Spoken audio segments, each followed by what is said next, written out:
오늘 이 시간은 야고보서 2장입니다. 제목은 행위의 기초입니다.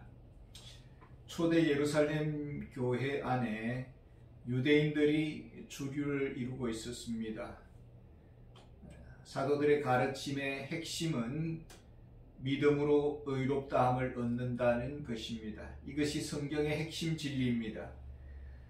진리의 동기가 삶에서 드러나기 시작했습니다. 오직 믿음으로 말미암아 의롭다함을 얻었기 때문에 굳이 우리가 힘쓰고 애쓸 필요가 없다라고 주장하는 소리들이 나오기 시작했습니다. 진리를 자기 편한 대로 해석한 것입니다. 믿노라 하지만은 믿음 같지 않았습니다. 교회 안에서 다양한 구성원들이 존재합니다. 믿음의 형제를 대함에 있어서 예수님을 닮지 않았습니다. 기회주의적이었습니다. 도움이 되면 호의적이고 내게 도움이 되지 아니하면 냉소적인 태도를 취했습니다. 직업의 귀천, 헌금의 중량에 따라 사람의 가치가 평가되었습니다. 어떤 이에게는 존중하고 어떤 이는 업수히 여겼습니다.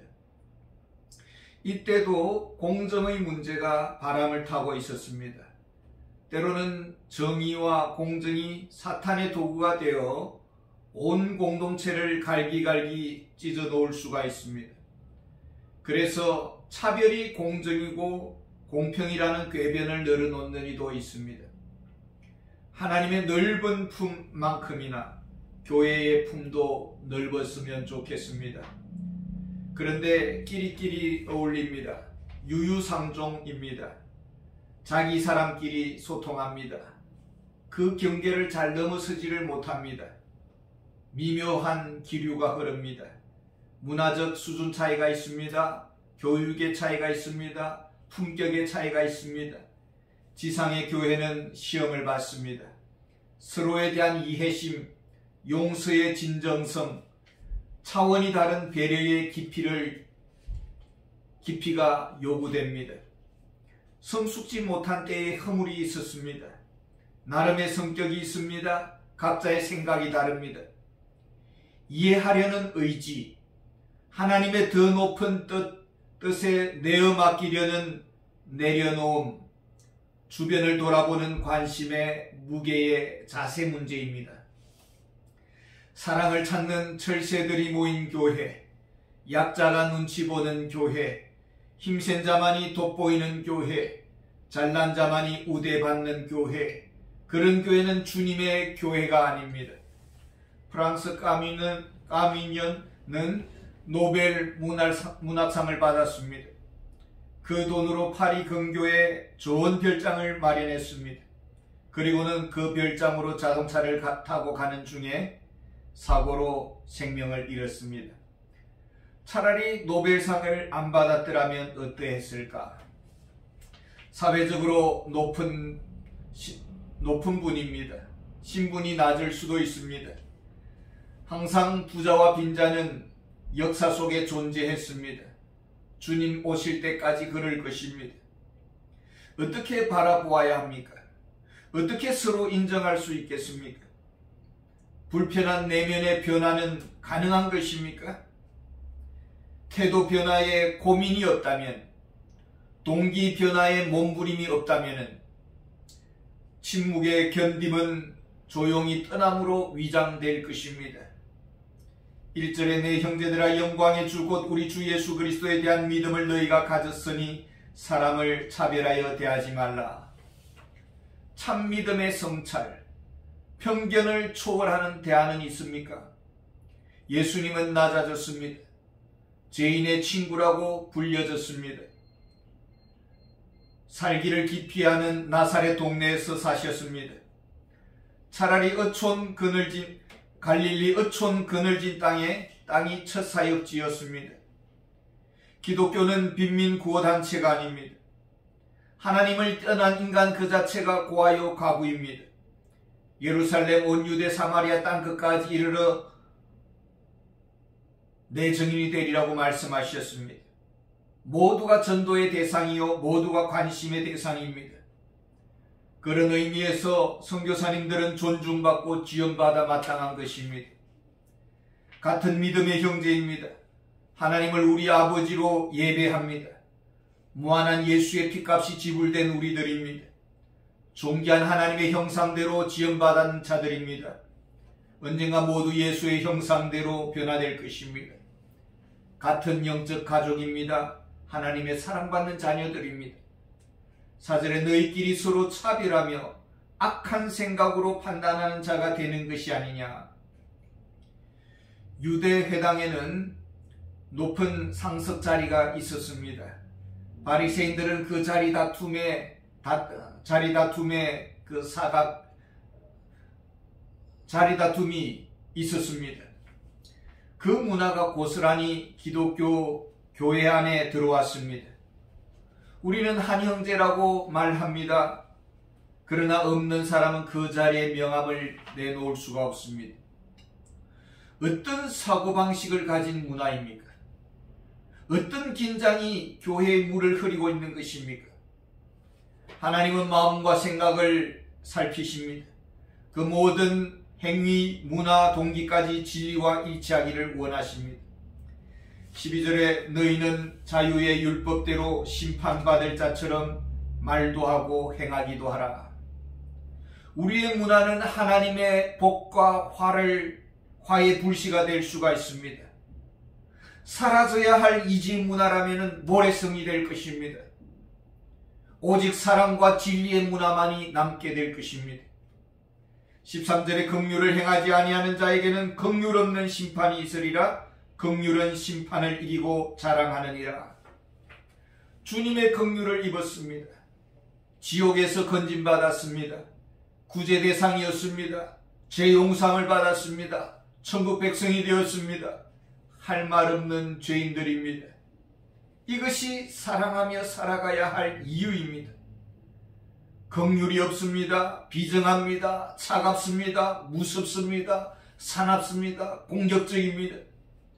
잠언 17장 5절에 가난한 자를 조롱하는 자는 그를 지으신 주를 멸시하는 자요, 사람의 재앙을 기뻐하는 자는 형벌을 면치 못할 자니라. 어떤 사람이 잘못을 범했습니다. 비방을 받습니다. 은근히 즐깁니다. 본래 그런 사람 취급합니다. 내 형제가 공동체에서 비난을 받는다면 기도해야 되는데 계속 비난받기를 기대한다면 하나님이 어떤 모양으로든지 깨닫게 하실 것입니다. 사랑하는 자라면 사랑됨은 무엇입니까? 롤 모델은 무엇입니까? 10절에 누구든지 온 율법을 지키다가 그 하나를 범하면 모두 범한 자가 되나니. 기독교는 구약의 의식법을 지키지 않습니다. 제사법이나 음식법이나 유대절기는 십자가 안에서 이미 성취되었고 폐기되었습니다.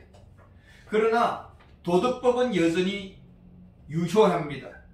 사회법의 기초는 십계명입니다. 자연법의 기초는 십계명입니다. 공자가 모델이 아니요 삼강오륜이 기준이 아닙니다. 소크라테스 형이 우리의 목표가 아닙니다.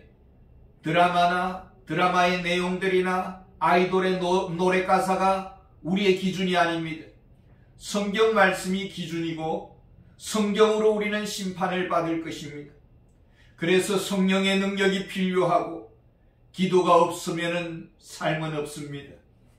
8절에 너희가 만일 성경에 기록된 대로 내 이웃 사랑하기를 내 몸과 같이 하리라 하신 최고의 법을 지키면 잘하는 것이거니와. 최고의 법은 말씀입니다. 성경입니다. 이웃을 사랑하라. 내 몸과 같이 사랑하라. 이것이 최고의 법입니다. 사랑하면 법의 본질에 부합되는 것입니다. 사랑이 법이요 기준이요 본질입니다. 히브리서 13장 3절에 너희도 함께 갇힌 것 같이 갇힌 자를 생각하고 너희도 몸을 가졌은즉 학대받는 자를 생각하라. 상대방의 형편을 살피는 것, 형제의 처지를 헤아리는 것, 사랑 앞에서 나는 없어지는 것입니다. 사랑의 눈이 멀면 흠잡을 데가 없이 보여지는 것입니다. 결혼 전에 신부는 면사포를 씁니다. 사랑하는 님 앞에 고개를 숙입니다. 부끄러움과 절제가 있습니다. 조심스러움과 설레임이 있습니다. 프랑스 대혁명 때에 자유의 깃발을 든 여인상이 있습니다. 가슴을 다 드러내 놓았습니다. 부끄러운 줄을 모르는 것이죠. 그리고 많은 피를 흘렸습니다. 16절에 너희 중에 누구든지 그에게 이르되 평안히 가라, 덥게 하라, 배부르게 하라 하며 그 몸에 쓸 것을 주지 아니하면 무슨 유익이 있으리요. 어느 선교사님이 선교 파송 나갈 때에 담임 목사님께서 권면하는 말씀이 있었습니다. 당분간은 전도하지 말고 선교 보고도 하지 말고 그 지역의 사람들 문화와 삶을 공부하라고 했습니다. 최근에 김영석 박사님의 교수님의 글을 읽었습니다. 오늘날 한국 교회는 교회 밖의 아홉에는 관심이 없고 교회 안에 한 사람에게 관심을 다 쏟는다. 교회 밖의 아홉의 문제는 아랑곳없고 내 교회 성장, 내 교회 필요만 생각하는 교회가 되었다. 세상과 단절된 교회 현실입니다. 세상의 복의 통로가 되어야 합니다. 그런데 교회만 복받겠다고 합니다. 교회 안에서 내어준 그 과제물을 직장에서 상사의 눈치를 보면서 하느라고 바쁩니다. 신실한 기독교 지도자가 나올 수 없는 구조가 되지 않았습니까? 아브라함이 하나님의 명령을 받았습니다. 내 독자 이삭을 바치라. 천둥 소리입니다. 사랑이 없어서 바쳤을까요? 양육비가 부족해서 바쳤을까요? 아브라함은 75세에 하나님의 부르심을 받았습니다. 아들을 주시마 약속했습니다. 그러나 25년 후에 100세 때에 이삭이 태어났습니다. 그리고 이삭이 자라서 청소년기에 어떻게 받은 선물입니까? 얼마나 아까운 아들입니까? 이 아들을 바치라고 합니다. 아브라함과 하나님 사이에는 30년이 넘는 세월이 있었습니다. 그 흐르는 세월 속에서 아브라함은 하나님을 다 알지는 못하지만 하나님은 살아계시고 하나님은 죽은 자도 살리시고 사랑이 많으시고 가까이 계시고 능치 못할 일이 없으시고 오랜 세월 지나면서 마음으로 체험으로 영적으로 삶으로 하나님을 이해했습니다. 히브리서 11장 19절에 그가 하나님이 능히 이삭을 죽은 자 가운데서 다시 살리실 줄로 생각한지라. 하나님에 대한 생각입니다. 능히 죽은 자를 살리시는 하나님을 믿는 생각이었습니다. 이 생각의 변화는 하루아침에 형성된 것이 아닙니다. 30년이 넘는 연단의 세월이 있었습니다. 그리고 이삭을 아낌없이 바칠 수가 있었습니다. 아브라함의 참 믿음의 양육자는 하나님이었습니다. 믿음의 성장의 주체는 하나님이었습니다. 시편 16편 7절에 나를 훈계하신 여호와를 송축할지라 밤마다 내 양심이 나를 교훈하도다. 하나님과 개인적인 관계가 형성되어야 합니다.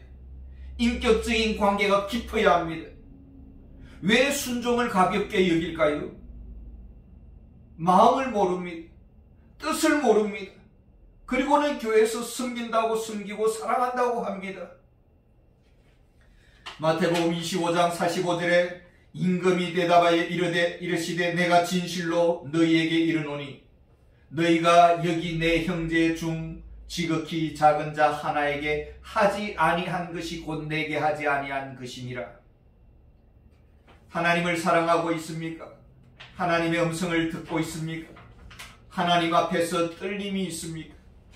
그 떨림으로 하나님 앞에 나아가기를 원합니다. 그 설레임으로 하나님을 구하기를 원합니다. 보고 싶은 관계로 나아가기를 원합니다. 저 먼 산은 작아 보입니다. 그러나 가까이 다가갑니다. 점점 크게 보입니다. 주 앞에 다가갈수록 나는 부족합니다. 모자람을 느낍니다.